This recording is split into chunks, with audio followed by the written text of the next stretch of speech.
Hello students, நம்ம இன்னைக்கு இந்த வீடியோவில் என்ன பார்க்க போகிறோம்னா எக்ஸசைஸ் 1.2 அதாவது கிளாஸ் 9th 2026-27 நியூ என்சிஆர்டி புக்கில் கணிதா மஞ்சரின்ற புக்கில் உள்ள எக்ஸசைஸ் 1.2 த யூஸ் ஆஃப் கோஆர்டினேட்ஸ்ன்ற சாப்டர் ஃபஸ்ட் சாப்டர்லேருந்து நம்ம பார்க்க போகிறோம். ஸோ எக்ஸசைஸ் 1.2லையும் நம்மளுக்கு என்ன கொடுத்துருக்காங்கன்னா ஒரு கிராஃப் ஷீட் மாதிரி வச்சு கொடுத்துருக்காங்கண்ணா. சரிங்களா? ஸோ இதில் ஃபர்ஸ்ட் கொஸ்டின் என்ன சொல்கிறாங்கன்னா, இது வந்து ஜென்ரல். சரிங்களா? இதை வந்து நம்ம 4th கொஸ்டினில் தான் நம்ம இதை யூஸ் பண்ண போகிறோம். ஸோ நம்ம கிராஃப் ஷீட் அப்புறம் யூஸ் பண்ணிக்கலாம். முதல்ல இதில் கொடுத்துருக்க டயக்ராமை ஒரு அனாலிசிஸ் பண்ணிக்கோங்க. On a graph sheet mark the x axis and y axis and the origin O. Mark points from -7,0 to 13,0 on the x-axis and from 0,-15 to 0,12 on the y-axis. Use the scale 1 cm equal to 1 unit. Using figure answer the given questions அப்படின்னு சொல்லி கொடுத்துருக்காங்கம்மா. இப்போ first நீங்கள் என்ன பண்ணுங்கன்னா ஒரு graph sheet எடுத்துக்கோங்க. சரிங்களா? இந்த கிராஃப் ஷீட்டில் அவங்க என்ன சொல்கிறாங்கன்னா மொதல் x axis y axis mark பண்ண சொல்லியிருக்காங்க. ஸோ நம்ம என்ன பண்ணுறோம், இந்த மாதிரி ஒரு லைன் போட்டுக்கோங்க.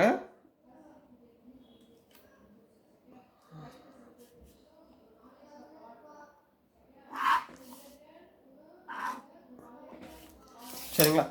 இதுக்கு பேர் எக்ஸ் ஆக்சிஸ், இதுக்கு பேர் ஒய் ஆக்சிஸ். சரிங்களா? இதில் 1 cm ஈக்குவல் டு 1 யூனிட் போட சொல்லியிருக்காங்க. ஸோ இதுதான் ஆர்ஜின்மா. ஆர்ஜின்னா 0,0ன்னு அர்த்தம். ரைட்டுங்களா? இப்போ இங்கே 1 2 3 4 5 6 7 8 9 எவ்வளோ வருதோ அவ்வளோ போட்டுக்கோங்க. அதே மாதிரி இங்கே -1 -2 -3 -4 -5 -6 -7 -8 இது போயிட்டே இருக்குது. இது ஒய் ஆக்சிஸ்.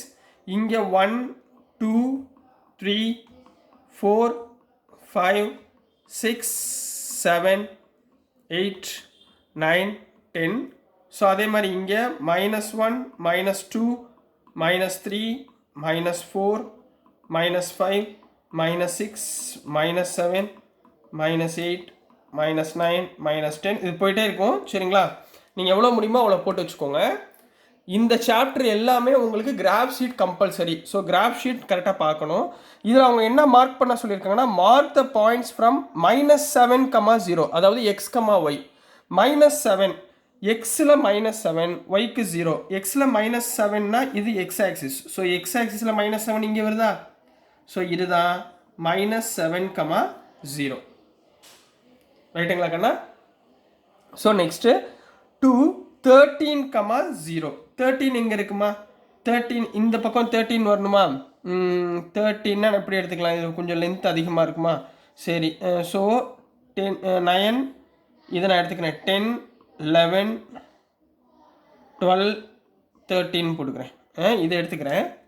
ஸோ 13,0 இது எக்ஸ் ஆக்சிஸில் 13 வரைக்கும் போட்டுக்கோங்க. So 13,0 on the X axis and from 0 -15.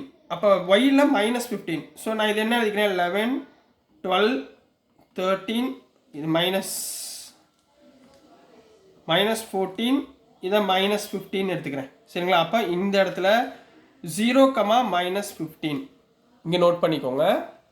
தெரியுங்களா? இந்த இடத்துல 0, -15. அப்புறம் 0,12. அதே மாதிரி 0, இந்த இடத்துல ஒய் ஆக்சிஸில் இதை நான் 11 இதை 12ன்னு போட்டுக்கிறேன். ஸோ இங்கே 0,12 இது வரைக்கும் மார்க் பண்ணி வச்சுக்கோங்கம்மா. சரியா? முதல்ல ஏதாவது கிராஃப் ஷீட்டில் மார்க் பண்ணி வச்சுட்டு இந்த யூனிட்டை தனியாக எடுத்து வச்சுக்கோங்க. இது இப்போதைக்கு யூஸ் ஆக போகிறது கிடையாது. அதை லாஸ்ட்டில் பார்த்துக்கலாம். இப்போ இந்த இதை அனாலிசிஸ் பண்ணி அவங்க கேட்டிருக்க கொஸ்டினுக்கு ஆன்சரை ஃபைண்ட் பண்ண சொல்கிறாங்க. ரைட்டுங்களாம்மா? இதில் ஃபர்ஸ்ட் கொஸ்டின் என்ன கேட்டிருக்காங்கன்னா, place Ryan's rectangular study table with 3 of its feet at the points 8,9 11,9 11,7 அப்படின்னு போல சொல்கிறாங்கம்மா. இப்போது ரயானுடைய ஸ்டடி டேபிளை நம்ம என்ன பண்ண போகிறோம், இந்த படத்துக்குள்ளே வைக்க போகிறோம். சரிங்களா? இந்த படத்துக்குள்ளே வைக்கிறப்ப அதோடைய பாயிண்ட்ஸ் என்ன கொடுத்துருக்காங்கன்னா 8,9 11,9 11,7 அப்படின்னு கொடுத்துருக்காங்கம்மா. சரிங்களா, நம்ம இதுலேருந்தே வச்சுருவோம். சரிங்களா, இதுலேருந்தே பார்ப்போம். ஸோ ஃபஸ்ட்டுமா 8,9 எக்ஸ் ஆக்சிஸில் 8 இங்கே இருக்குது, 9 ஒய் ஆக்சிஸில் 9 இங்கே இருக்குமா. சரிங்களா, ஸோ 8,9னா இங்கே இருக்குது 9, ஒய் ஆக்சிஸில் 9. சரிங்களா, ஸோ 8ல் 9 அப்போ இங்கே என்ன வரும், இந்த லைனில் இதுக்கு நேராக இங்கே வருதா. ஸோ இதுதான் 8,9, இது இதுக்கு நேராக வரணும். சரிங்களா, இது இதுக்கு நேராக 8,9 வச்சாச்சு. அடுத்து என்ன கொடுத்துருக்காங்க, 11,9. 11ன்றது எக்ஸ் ஆக்சிஸ், 9ன்றது இங்கே. சரிங்களா, ஸோ 11,9னா இங்கே வரணும், 11, 9. ஸோ இங்கே 11,9 இங்கே நோட் பண்ணிக்கோங்க. அடுத்து என்ன, 11,7. 11ல் 7, 7 எங்கேம்மா இருக்குது, இங்கே இருக்குங்களா, இது 7. சரிங்களா, இப்போ இதுக்கு நேராக ஒரு லைன் வச்சுக்கோங்க, இது 11. இப்போ இந்த பாயிண்ட் இதுதான் 11,7. இப்போ அவங்க என்ன கேட்குறாங்கன்னா, கொஸ்டின் நம்பர் 1ல் where will the 4th foot of the table, இங்கே என்ன கேட்குறாங்க, where will the 4th foot of the table be. இப்போ இங்கே 1 2 3 ஃபுட் கொடுத்துருக்காங்க. இப்போ 4வது ஃபுட் எங்கே வரும் அப்படின்னு கேட்குறாங்கம்மா. ஸோ நம்ம இதுக்கு முதல்ல என்ன பண்ணோம்னா, இதை முதல்ல ஜாயின் பண்ணிக்கோங்க, இங்கே இதையும் ஜாயின் பண்ணிக்கோங்க. ஸோ இதுக்கு ஒரு நேரோ ஒரு லைன் இப்படி கிராஸ் பண்ணிக்கோங்க, அதே மாதிரி இங்கே ஒரு லைன் போட்டுக்கோங்க. ஸோ பாருங்களேன், இந்த லைன் தான் இன்டர்செக்ட் ஆகிற பாயிண்ட். இந்த பாயிண்ட்டுடைய வேல்யூ எங்கே வருது பாருங்கள். இப்போ இதுக்கு நேராக என்ன இருக்குது, 7 இருக்குங்களா, இதுக்கு நேராக என்ன இருக்குது, 8 இருக்குங்களா. அப்போது 4th பாயிண்ட் எங்கேம்மா வருது, 8,7ல் வருது. எங்கே வருது, 8,7. ஸோ இதை எப்படி எடுத்து எழுதணும்னா, புரிஞ்சுங்களா, ஸோ இதை எப்படி எடுத்து எழுதணும்னா, where will be the 4th foot of the table be, first கொஸ்டின்குரிய ஆன்சர் எப்படி எழுதணும்னா, the fourth foot of the table is on the coordinates எங்க வந்துச்சு, 8,7. எங்க போடணும், 8,7. புரிஞ்சுங்களா, coordinates is on the 8,7 complete பண்ண போறீங்க. புரிஞ்சுங்களாமா.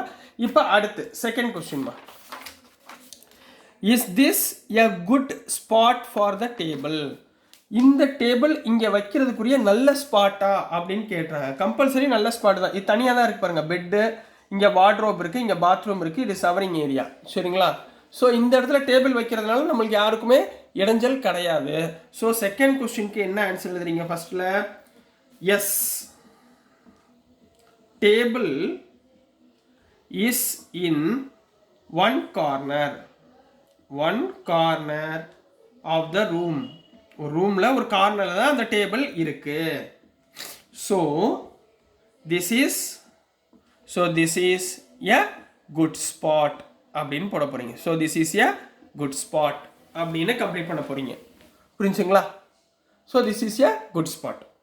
சரி, இந்த ஃபர்ஸ்ட் கொஸ்டின்ல சப்டிவிஷன் 3ல என்ன கேட்டிருக்காங்கன்னா, what is the width of the table, comma the length, can you make out the height of the table.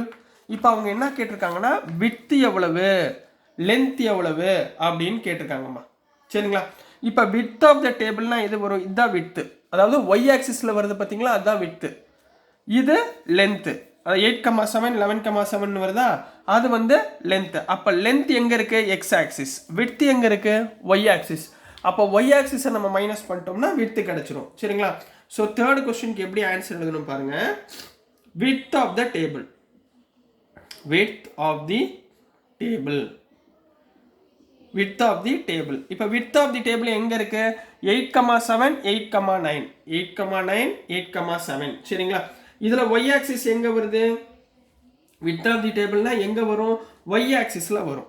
ப்ராக்கெட்டில் கூட எழுதிக்கோங்க, ஒய் ஆக்சிஸ். சரிங்களா, இப்போ ஒய் ஆக்சிஸில் என்ன வருது பாருங்கள், width of the table. Y ஆக்சிஸில் இங்கே என்ன வருது, 9 வருது, இங்கே 7 வருது. So 9 minus 7 equal to 2 units. அதாவது விட்டுனா இதுமா, இதோடைய அகலம் எவ்வளவு அப்படின்னு கேட்டுட்டாங்க, 2 யூனிட்ஸ். ரைட்டுங்களா? அதே மாதிரி length of the table, length of the table, length of the table, length of the டேபிள்னா எது, இங்கே இருக்குங்களா, இது எந்த ஆக்சிஸ், எக்ஸ் ஆக்சிஸுங்களா. Length of the table is on X axis. ரைட்டுங்களா? எக்ஸ் ஆக்சிஸில் பாயிண்ட் என்ன, 8,7 11,7 8,7 11,7. இதில் எக்ஸோட வேல்யூ என்ன, 8. இங்கே எக்ஸோட வேல்யூ 11. அப்போது பெரிய நம்பர் 11ல் இருந்து 8 மைனஸ் பண்ணால் எத்தனை யூனிட், 3 யூனிட்ஸ். அப்போ லென்த் எவ்வளோமா, 3 யூனிட்ஸ். புரிஞ்சுங்களா? லென்த் எவ்வளவு, 3 யூனிட்ஸ் எக்ஸ் ஆக்சிஸில். இப்போ அடுத்து அவங்க ஹைட்டு கேட்குறாங்க. ஹைட்னா கீழே ஸ்டூல்லாம் போட்டிருக்கணும். பட் இது என்ன கிராஃபு, 2 டைமென்ஷனல் கிராஃப். 2 டைமென்ஷனல் கிராஃபில் என்னால் என்ன கவுண்ட் பண்ண முடியாது, ஹைட்டை நம்மளால் போட முடியாது. ஸோ தேர்ட் கொஸ்டினுக்கு இதுலேயே என்ன எழுதுவீங்கன்னா, no we cannot find the height, we cannot find height of the table, height of the table. எதனால் கண்டுபிடிக்க முடியாது, because this figure is in 2 dimension.